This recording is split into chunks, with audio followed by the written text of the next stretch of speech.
Eu estava vindo de uma aldeia, eu estava saindo de uma ação social da República Democrática do Congo. E nessa volta eu percebi que o translado, que seria de 20 minutos, já estava em quase 50 minutos. E eu estava parado no sinal, semáforo fechado, estava vermelho, a gente estava com o motorista dirigindo. Atrás estavam duas missionárias, a minha mãe e a Leide, elas estavam conversando. Havia um outro carro na frente com outros missionários que nem presenciaram esse momento. E eu estava lá no carro. Quando eu olho, eu sinto um impacto em cima e eu olho para cima, era um bruxo que tinha voado em cima do carro.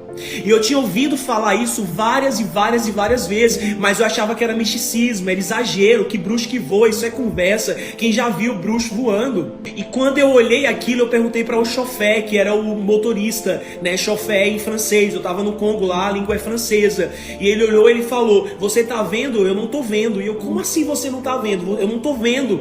E ele disse, é real que você tá vendo, eu não vejo porque eu não tô tão espiritual quanto você.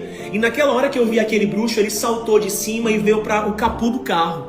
E ele tava com um machado na mão. Um machete, um machado. A Slaine tá aqui, ela mora no Congo e ela sabe dessa realidade espiritual que o Congo vive. Enquanto eu tô aqui falando pra vocês, ela tá lá em Kinshasa, que foi aonde aconteceu isso. A Slaine tá lá, ela mora na República Democrática do Congo e ela tá sendo uma testemunha do que aconteceu lá.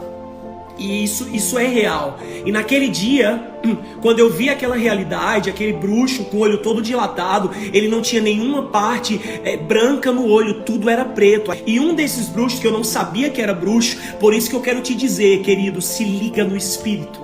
Para de se distrair, para de pensar nas coisas que são da terra, volta os teus olhos para os céus, volta a se conectar com aquilo que é eterno. A gente precisa estar atento à voz do espírito, a gente precisa estar consciente de que existe um mundo natural, mas existe um mundo sobrenatural. E naquele momento que eu vi aquele bruxo, ele desce no capô do carro, ele tava com o machado na mão, o olho dele todo dilatado, não tinha nenhuma parte branca, tava tudo preto, parecia que ele estava procurando alguém dentro do carro. Só que entenda, eu não sabia que ele era bruxo, eu não sabia o que estava acontecendo, mas porque eu estava ligado no espírito, porque eu estava conectado com o Senhor, Deus começou a me revelar o que estava acontecendo naquele momento. E o Senhor falou comigo, ele é um bruxo. E eu, como assim, Senhor? E o Senhor falou comigo, e agora você está invisível. Eu comecei a orar em línguas, e eu comecei a eu liberei o fogo do Espírito pelos meus lábios. Pega essa chave, você precisa entender que eu não oro em línguas quando eu sinto, mas eu posso orar em línguas para sentir. Eu não oro em línguas porque sinto, quando eu oro em línguas eu venho a sentir. Eu não oro em línguas quando Deus me toca para eu orar em línguas, não, eu posso começar a orar em línguas agora mesmo. Tem momentos que Deus vai me tocar para orar em línguas, mas tem momentos que eu vou começar, por estar tão conectado com Deus, tão afiado em Deus, que vou começar a orar em línguas. E eu olho para trás e eu digo, mãe, Leide, comecem a orar em outras línguas. Elas começaram a orar em línguas. Minha mãe é a missionária, e elas oravam em línguas. E enquanto elas oravam em línguas, aquele bruxo, que eu não sabia que era bruxo, era um homem até então, com o olho dilatado e com o machado na mão, começou a olhar para nós dentro do carro, e parecia que ele não estava nos vendo. E daí o Senhor falou comigo, ei, sabe por que ele não te vê? Porque maior é aquele que habita em você. Eu declaro em nome de Jesus que a consciência de saber quem mora dentro de você, aleluia, vai te tornar invisível para o diabo, invisível para a bruxaria, invisível para a feitiçaria, invisível para o espírito de miséria, invisível para o espírito de depressão, invisível. Você está invisível quando você está em espírito, aleluia. Uma vez que eu ando no espírito, eu me torno invisível para as ciladas do diabo. O diabo pode te procurar, mas não vai te achar. A doença pode te procurar, mas não vai te achar. A depressão pode te procurar, mas não vai te achar. Porque quanto mais eu ando no espírito, mais eu me torno invisível para a obra do diabo. Aleluia. E eu lembro que ali o Senhor falou comigo, fica tranquilo, eu orei em línguas. Irmãos, isso demorou uns 20, 30 minutos. Não foi um episódio rápido. Aquele homem era suspeito, aquele homem estava com o machado na mão. Mas o Espírito do Senhor me revelou, por causa da oração em outras línguas, o que estava acontecendo no reino do Espírito. E tem pessoas me perguntando aqui, mas isso foi uma visão? Não, foi real. Era um homem com um nível de feitiçaria tão alto que aquele nível de feitiçaria o tornava invisível.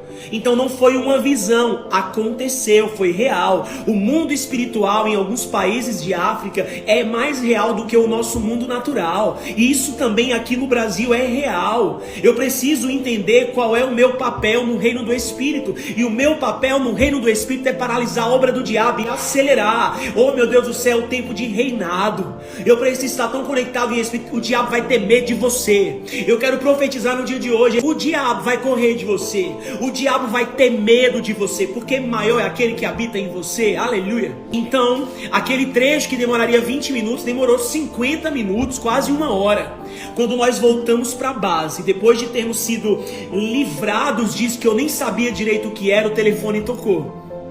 E a embaixada ligou dizendo, olha, prepare os documentos, vai ter plano de evacuação, porque homens, bruxos, rebeldes e invisíveis. Invisíveis ao quê? Invisíveis aos homens naturais, mas não invisíveis aos homens espirituais. Você precisa começar a estar tão ligado no Espírito que você vai denunciar a obra do diabo. Na sua casa o diabo não toca, nas suas filhas o diabo não toca, no seu casamento o diabo não toca, nas suas finanças o diabo não toca, nos seus o diabo não toca, naquele que tem o sangue do Cordeiro o diabo não toca. Existe um pacto estabelecido em Cristo, aonde nenhuma arma forjada preparada contra você prosperará. Aleluia. E ela ligou dizendo, prepare os documentos, porque a qualquer momento vocês vão ser retirados do país. E eu, como assim? Homens bruxos, rebeldes e invisíveis, eles invadiram os principais pontos da capital para amedrontar o governo do país, e a missão deles é matar brancos. E eu sou o quê? Branco. Mas por que eu não morri? Porque maior é aquele que está em mim. Ele não nos enxergou. Eu vi, minha mãe viu e a missionária viu. Mas parecia que eu tinha mais clareza sobre aquilo porque eu estava liderando a missão naquele momento. Porém o chofé não viu porque ele não estava ligado no Espírito, mas nós estávamos orando em línguas. Enquanto isso no Brasil, pessoas estão preocupadas com as paredes pretas, vai se preocupar em desfazer a obra do diabo, vai se preocupar em trazer o céu para a terra, seja a parede vermelha, preta, azul, branca, não importa a cor da parede. Eu preciso ter consciência do que eu carrego, e o diabo tem consciência do que ele é. Só que eu só paro o que o diabo está fazendo quando eu entendo quem eu sou. Você precisa entender que esse poder de Deus está liberado para nós, querido. O poder de Deus, o mesmo poder, a Bíblia diz que ressuscitou Jesus dentre os mortos, habita dentro de nós. Eles só matariam brancos? Não. São 14 mil homens rebeldes no Congo. E esses homens, cada bando tem uma missão diferente. E a missão daqueles 7 era matar brancos. Essa era a missão daquele grupo. E um deles vieram até mim, mas eu fiquei invisível com a minha equipe diante dos olhos deles. E por mais que aquele bruxo fosse invisível, o poder de Deus era maior, e nós quem nos tornamos invisíveis.